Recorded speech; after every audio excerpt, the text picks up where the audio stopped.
Hey, I'm Ryan and I'm from Coffee on Cue. Today I'm going to teach you how to make a great quality cup of coffee at home using something you've all probably seen before. It's called a French press. All right, and here we have our French press set up.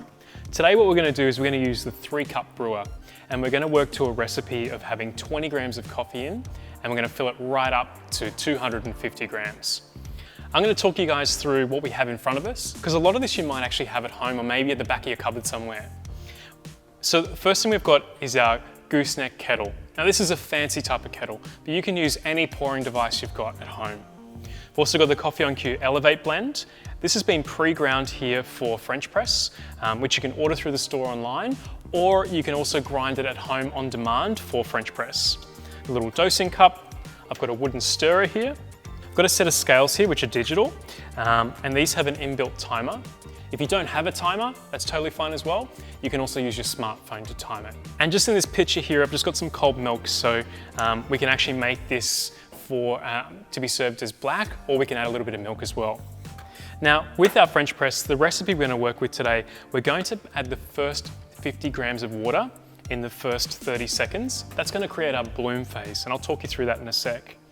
Then, when we hit that 30-second mark, we're going to top the water up after we've agitated and given it a little bit of a stir, and we're going to go right up to that 250 gram mark. And we're going to do a total brew time of 2 minutes. So I'm just going to tear off the coffee in the French press now, and the reason is that we just want to measure now the volume of water up to that 250 gram mark. Start our timer. We're going to add 50 grams of water in the first 30 seconds for our bloom phase. And agitating just a little bit, just so I can make sure that all the coffee grounds have actually got water touching them, and I can start to see a crema forming, which is really exciting. Now I've hit that 30-second mark, I'm going to add the rest of our water here up to that 250 gram mark in a circular motion. And I've just poured off the little bits of sediment that I had on the wooden spoon, just so I make sure I don't miss out on any of the coffee grounds that hit our recipe. So I'm almost at my 250 grams, and I've reached it. So we're at that 1 minute mark. We're just gonna let this brew for another minute. And once we hit that 1 minute mark, I'm gonna pop our plunger on top. We're gonna push it to the bottom, and then it's ready to serve. So I'm going to give you a pro tip while this is brewing. If you're looking to drink all of the coffee, what I would be doing is steeping it all the way to the bottom and then pouring all of the liquid out. And the reason is that the longer you leave the water inside with the coffee, the longer it continues to brew, and over time it'll become bitter. Now we're ready to take our French press off the set of scales, and we're going to apply the top of it, and we're just going to plunge all the way to the bottom.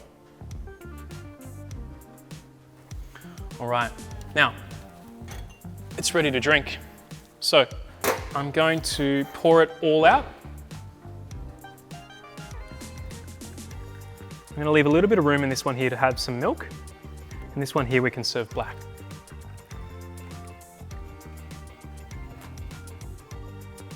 All right, let's try it black first.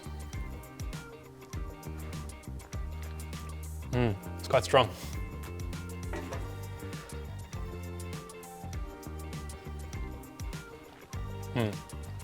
Delicious. Now you know how to make a great quality coffee using a French press. It's time to grab it out of the back of the cupboard, dust it off, and get to brewing at home.